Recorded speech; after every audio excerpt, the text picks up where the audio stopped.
what are my priorities for 2024? What are some things that I'm working on, or what's going to take up a lot of my attention?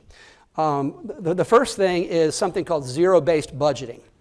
Now, and let me tell you what I mean by that. I can tell you what I mean by that by describing what we do now, which is not that. We had a $12.5 billion in the general fund this year to spend. But we don't have a fight over how to spend that $12.5 billion.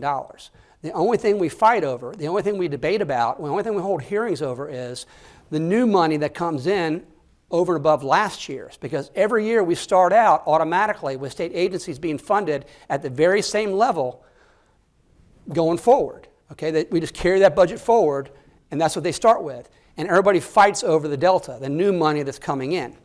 The only time we didn't do that was in 2009, my first year in the state Senate.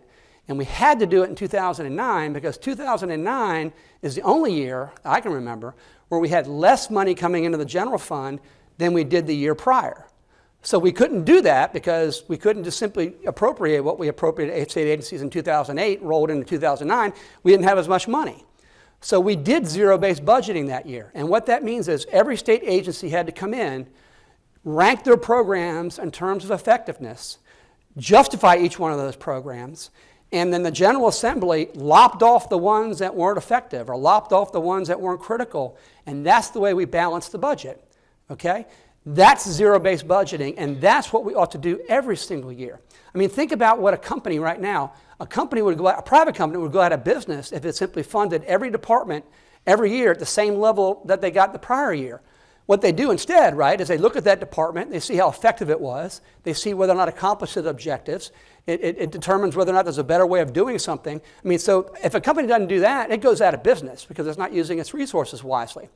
We don't do that in South Carolina because, quite frankly, it's just too painful to make agencies rank their programs and then tell them they may have to lay off FTEs, full-time employees. They may need to lay off employees. And it's messy, it's unpleasant. But frankly, it's our job up there to make sure your dollars are being spent wisely, and we're not doing that now. So every year, I try to prevail upon the Ways and Means Chairman and the Senate Finance Chairman, let's do zero-based budgeting, and they look at me and they say, we're not doing it, Davis, you tried last year, but eventually I'm going to have enough seniority up there where it's going to happen. I mean, I'm 14th out of 46 now in seniority. Next election cycle, I'll move up to single digits. The very first thing that I'm going to do when I have the ability is to have zero-based budgeting done every single year.